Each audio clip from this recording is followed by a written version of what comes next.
Sinundo ko nga yung bebe ko sa school at naloka na lang ako sa pag-iitsura. Shoot, mare, pumasok ng Diyosa pero umuwi ng Bruhilda. Grade 3 pa lang yan pero yung pagod akala mo college na. Na para bang ang kinuhang kurso abogas siya.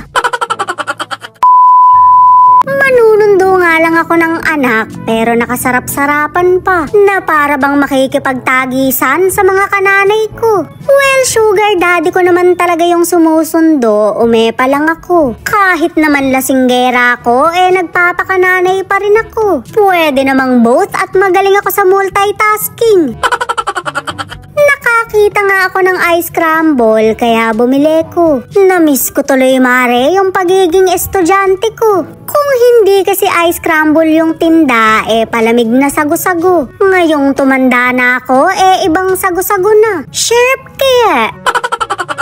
Wala pa nga yung bebe ko, kaya nag-food trip muna ako. Nakakamiss talaga yung ganito, naalala ko tuloy yung mga nire-recess ko. Kahit kasi 15 lang yung baon ko, napakarami kong nabibili. Malas-malas mo lang talaga kapag nawalan ka ng pera sa bag. Mamata-mata ka na lang habang kumakain yung mga kaklase mo. Mabuti na lang at generous yung katabi ko kahit siya yung tumira ng baon ko. Nilibre niya naman ako, na guilty siguro. Wag mo nang ikaila, 15 lang din naman ang baon mo, bakit kabud naging 30? Kaninang umagalay napakaganda mo, bakit kabud ka na lang naging aswang? Nasa timis pa lang kayo, bakit parang may subject na kayong calculus? Sa malamang naglaro na naman yan, kaya late nang lumabas. Well, okay lang naman dahil gawain ko rin yan. Kung alam nyo lang mare, kung paano ko nilampaso yung mga kalaro ko ng Pamela-Mela 1.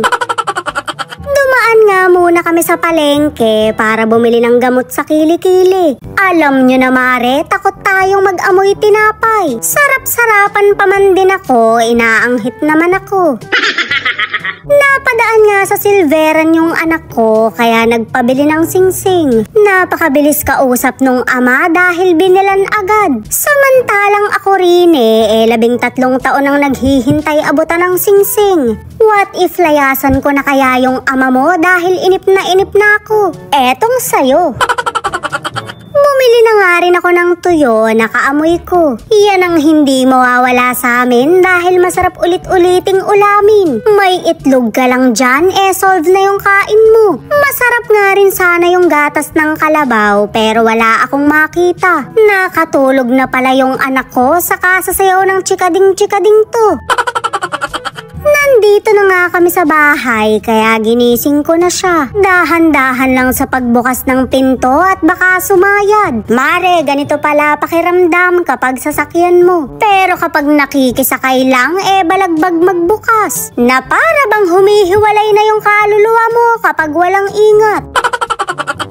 Shoot, mare, mukhang magpapabuhat pa ring isang to.